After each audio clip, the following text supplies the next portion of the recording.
All right, what is good, guys? Like, I totally start the video over. I like my kids, man. Like, as soon as I'm like, yo, please nobody come down here. I'm trying to get some stuff done, and I don't want any noise. Everybody has to be down here. So I like totally had to start over like 15 minutes in, and we're starting over. So whatever is what it is. Dad life. Yeah. So this is kind of a follow up to the video that I did last week. You know, we were talking about the jab, and initially this was really supposed to be about the footwork to the jab, but because I don't have any video editing skills at this point, I didn't want to make like a choppy, clumsy situation where I have to like readjust the camera to show where the feet are and some of those foot positions and stances, and then bring the camera back up all for the same video. So right now, we're just going to talk about some of the variations of the jab that I like. Again, on almost every video that I end up doing, I want to make a similar preface where I don't profess to have all the answers. Okay, I'm literally just going to bring the things that I have found to be successful for me, um, and some of the stuff that I have learned. So I just want to share the stuff that I know. I can't give you anything I don't know. Okay, so coming up in a non-traditional Tang Soo Do system with my folks with Hills Hitters and Ron and Phil Hill, that's a bladed stance. I did some boxing, bladed stance. Did a little Muay Thai too, and it's just funny because I ended up going to pursue some Muay Thai because of somebody I had a really big crush on who was doing Muay Thai. So she could have led me to basket weaving, and I would just now I'd be doing a basket weaving video, I guess. But anyhow, that they stand squared. I prefer the bladed stance, so we're going to talk about execution from the bladed stance. So that's how we're going to do it. Okay. Don't have all the answers. I'm only going to share what I know and what I like and what has worked for me. So anyway, we're going to talk about building building in some variations to your jab, the way that you throw your jab, how that's executed, the delivery, the cadence, placement, that kind of thing, from a bladed stance. Okay, so we're gonna get into some of that. Also, I want to talk about like what's the purpose? Like when you're throwing any technique, it's almost like remember back in school you had to write informative papers where it's the who, what, where, why, and how. Fighting is the same thing. Like why are you doing what you're doing? How are you doing it? When are you doing it? You know what I mean? All of that stuff, that's key. You should never arbitrarily be doing anything. Like, even if they're throwaways, they're setting things up, uh, establishing perhaps a pattern to then deviate from the pattern so that, you got them looking for one thing and you give them something else. Either way, everything has purpose. And right now, we're just going to talk about the jab. So, excuse me, from bladed stance, we talked about the jab from bladed stance. Shoulder protects the chin. Chin's right tucked there behind that. We're lined up off the side, backhand at least, cheek high, right? You've got that thing right there for delivery. It's there for defense, and it's also there to be ready to deliver for the cross. Okay, so there's there's your single. There's your single. Shoot the jab, bang. Okay, shoot the jab, bang. You got your double up, bang, bang. Okay, bang, bang. The whole purpose of putting variations is to make what you're doing harder to deal with from the defender's side. You don't want to be predictable. You don't want to be vanilla with your offense where you're just doing the same kinds of things, because then it becomes easy to like, okay, I get acclimated to your speed and to your cadence and to your timing and the way that you deliver, and then I can prepare to do something off the strength of that, right? So, um, your basic double up, bang, bang, I've thrown two, right? Just pause jabs now. So let's just say we're doing our thing. Every once in a while, bang, I stick one. Bang, bang, I stick two. Now I've kind of set the play for that. You may be expecting those. I've thrown a couple of those things. I've thrown you a one. I've thrown you a double. Now you can put the pause on. I was going to throw it, right? Then I throw it. Just busting up the timing. So even right now, those are just three basic variations that have all automatically already made things a little bit more difficult to perceive in terms of how you're coming at them. So they have to guess, well, am I lying? Am I telling the truth? Is he going to throw one? Is he going to throw two? Is he going to break the timing up on the one or the two? All right, so you can hesitate, pause, hesitate, jab, jab. You know what I mean? Just with those three items, you can automatically make things a little bit more difficult. Then we're talking about something that I like to call like an off-angle jab. So from the setup, we're here standing vertical. Now sometimes, and I'm usually a shorter person than who my opponent is, whether it's sparring or tournament fighting or real whatever. I'm usually the shorter person, 5'9" on a good day. Um, But sometimes after I've already kind of set the table with what I've just done, you know, I might lean off. I might lean off. Can you see me from here? I might lean off and shoot a jab from this position. So it doesn't even seem like, now that's off angle going towards my backside. Shoot the jab here, which again, I like to throw a right hand after that kind of a jab. You could go from the other side. I'm here. I'm throwing up and under. My thing is, I think a lot of people talk about like being the shorter or taller fighter or whatever. There's no real advantage per se. I just feel like it's almost like when you play cards, who's going to play their hand the best? If I use my being shorter better than you use your being tall, I don't see your being taller or longer as an attribute. It becomes a liability. I can fight better on the inside, presumably. Um, when I start to decrease my height and get underneath, I'm a smaller target. It's hard. It's less of me to hit, and I'm down shorter. So now you have to lean down. And I don't want to take us too far off the path because I want this to stick to just dealing with the jab. But those are things to consider. So this off angle, either again from the side, I'm off from. Does it keep getting dark like that? I'm off from. If they're in orthodox stance, I'm off of their cross lane. If they're throwing across straight, it's coming straight in this way. So if I'm off angle, my guard's up on the opposite side of their cross, or what would presumably be their cross, their lane. I'm here. I can shoot a jab underneath. Um, Orthodox stance off of their jab. It would be coming in here. I'm off to that side. Shoot it in underneath. Again, and I'm talking about the lanes where the punches should and would and do travel, not necessarily them being extended at the time. If they're already out, I'm probably going to select different punches because their punch might be in the way of my punch. And hopefully I'm making sense when I say that. All right, so it would be probably helpful if I had another person here to demonstrate as they throw a particular thing where I'm placing these. But right now, let's I just want you to use your imagination in terms of breaking up the delivery, the cadence, the timing, the placement. The less predictable. I've talked about this a lot in regards to fighting, but like you basically have to be the opposite of what makes you a good person in your normal life. A good fighter is opportunistic. They're a liar. They manipulate. They take advantage of you. They set traps. They set you up to fail. That's like the exact opposite of who you want to be as a human being. But as a fighter, that's good. You're totally trying to play against every advantage. You want to remove everything, give them a bad information, misinformation, and then capitalize on them being at the wrong place at the wrong time or unprepared for what you're doing. So we did double jab, pause jab, off angle jab, and then what? I'm going to go with, I got a couple of these jotted down on my little notes here. The parry counter jab. So again, if someone was here, it would be a little bit easier. Orthodox stance versus orthodox stance. I'm an orthodox stance. It comes, now the crazy thing is these videos, I think they show flipped. So it's going to look like I'm in a southpaw, but I'm not. So bear with me. As I get a little more sophisticated with technology and whatnot, I'll be able to address all this stuff and edit things and get it looking nice and shiny for y'all. But right now, we raw dogging this thing. All right. So the parry and counter jab. All right. So, and again, this is just stuff that I like. Take it or leave it, right?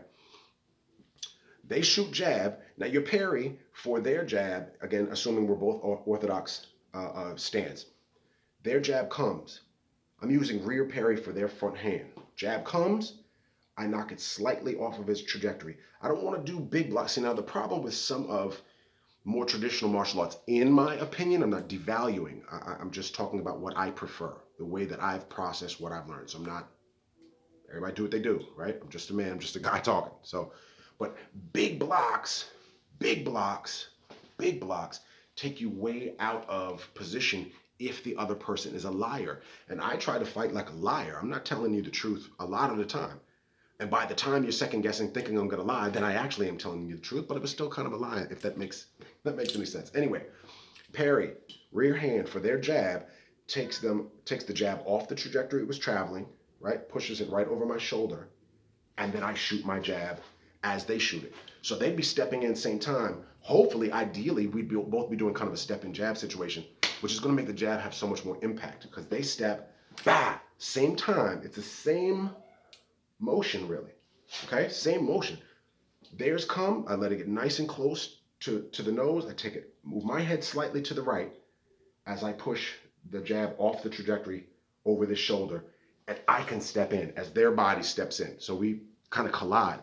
Their energy comes forward, stepping forward, their body weight is coming forward, so is mine, but their face eats all of the impact. It's like if you had a parked cars here, a car's going 40 miles an hour, bang, into the parked car. That sucks. Car's gonna hurt, right? What if both cars are going 40, right? That's the thing. What we're trying to do is create that both car going 40 scenario, ideally, except their face eats everything. So they get all the they get all the energy, and you get the benefit. So that's what I really like, especially when dealing with a taller, longer person. They're going to step in. I'm going to stay in the lane a little bit. So you're going to think, okay, I'm about to jab this man's face. I'm about to stick it to him. I want you to think that because I want you, the more the person commits, the easier it's going to be to parry, take that thing off of its trajectory, not interrupting the energy, just moving the energy. So the energy continues.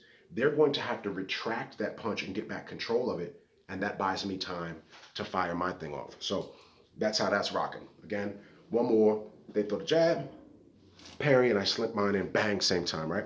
We're gonna do it like what I call like a mitt. That's loud. A mitt jab counter. That's just what I'm naming these things, right? Just concepts. Titles don't matter. And then there's a skip over jab counter that I like. So we talked about parrying with the rear hand for their front hand jab, right? Now these, I'm going to be using my front hand for the defense and the offense. Not doing anything with this one.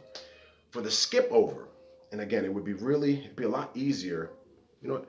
It'd be a lot easier if I had somebody else. Next time I'll probably bring out just a glove so I could really just show you guys. Maybe I could just do this with my hands. The skip over, their punch comes out. Let's just pretend that this is the jab that's coming, right? That comes this way. I'm going to touch on it with my lead hand, my jab hand, touch on it and skip off. So if you can imagine that, they're shooting the jab, I'm touching it right on top of the hand. I'm touching it and kind of using that as a platform to bounce off and shoot my jab right off of it. So it knocks it down just a little bit. It steals a little bit of the thunder. It takes some of the energy. Touch, bang. I touch theirs. Touch it, bang. Touch theirs, bang. The next one, the mitt jab counter, is like the same conceptually, except I'm going to catch it here. I'm not leaping over it. I'm going to literally catch it like a baseball in a mitt. It comes, catch it, then bang. Here, they shoot the jab, I catch it, literally just like a ball in the mitt. Catch it, bang. So I stole the energy, bang. Now the last two I'm talking about, it really helps to be at least the same speed as that person or a little bit faster. I find these are a little bit more risky. If they're the faster person, it's easier for them to lie to you and mess with your, play with the cadence, so it's going to make it harder for you to defend. But again, you can still pull this off. Timing beats everything in my mind. That's the most important thing. But timing beats all of that stuff. So again, catch it right there, boom, then snake off, okay? The other one was just leap off, so they're real similar. Touch, boom, or catch, boom, right? All of this stuff really it shows you how, and this is just a few, I guarantee you people have so many different ways of delivery and little mechanisms and things that they like to put into play to create just a better dynamic, to increase your success of actually landing a given punch. Now, mind you, the more intelligent and educated your lead hand is, the more it's going to be easy to set up right hands, to set up hooks or ridges or any other punch, really, but certainly the right hands. I mean, for me personally, it's all about that. I want to land the boulder. You know what I mean? Like I want to hit you with the good stuff. I want to hit you with the iron fist. So the more I can keep things busy with the front hand, whether it's one, hesitate. Some of them you just feint the jab. I've changed the angles. I might come up underneath. You know, it just depends. So the more variations you have in your jab, the better it's going to be offensively for you in terms of landing stuff and setting up things. and it makes things harder for them defensively. You got to take your time. You got to be patient. You got to build up that muscle memory, and don't. You got to relax. The more tension you're keeping, the slower everything is. Nice and relaxed. If you ever watch a guy like James Toney, or I know a lot of you guys don't like Floyd Mayweather, but watch him in the ring. I'm not discussing anything else, all right? And please don't get on no comments about no extra. I'm talking about fighting, the science and mechanics of fighting, the body, okay, the practical stuff. Don't get me into that other mess right now. There'll be a time, but we're not doing that right now. All right, so again, just thinking about him, regular jab, straight off, shoulder is protecting the chin, guard is up, double up, so bang, same thing. Now again, look, when I throw it, I'm not coming down low and then rewinding. Some of them, bang, I might not even fully retract. Just enough of a retraction so that I can get another one in there. You're not shotgunning this thing and trying to turn it into a power punch. It's not necessary, really. I mean, for me, there's a time and a place for everything, but ultimately, you're trying to land that double. You want to double up, create some mystery as to what it is you're doing. Once you've worked those, you start working in some pauses, breaking up the timing. Okay. Then we're countering. Oh no, let's hit. We're hitting the off angle stuff. Off angle, releasing it from there, just so that they don't really know when and where you're going to jab from. You don't really want to jab in the exact same position, or really do anything from the exact same position if you have options. The more you switch these things up, the harder it is for them to predict and defend, right? And then with the last two were the skip over, touch it, jab, punches coming, touch over, bang, and then the mitt catch it, then jab, right? So that's just some of that stuff. I am gonna revisit this with the footwork. I may have to get young Apollos or Otis to help me with that, so that somebody else could be working the camera while we're doing this stuff, so that there's more of a seamless transition from upper body to low. All right, but hopefully that was some useful information. I mean, I want to do more and more of these. I really kind of procrastinated this quarantine thing. It's like I feel like we're not all of us are dealing with a mental space we're not normally in. So some days I got the energy, some days I don't got the energy. Still a full-time dad, got 3 kids, so it is what it is. But I'm gonna try to be more consistent on this stuff if I can. Last thing too, we're gonna be looking into doing a little bit of a series. Certainly, like I have students that I'm not teaching right now that I know they want to get some stuff in there. So I want to create some videos so that really I'm gonna start anyone. So even if you've never taken class with me, I can't give you belts and we can't officially promote you this way. Like I don't do my thing like that. That's a whole nother conversation, but I don't do it like that. But you can learn some things and you can practice some things, and we'll start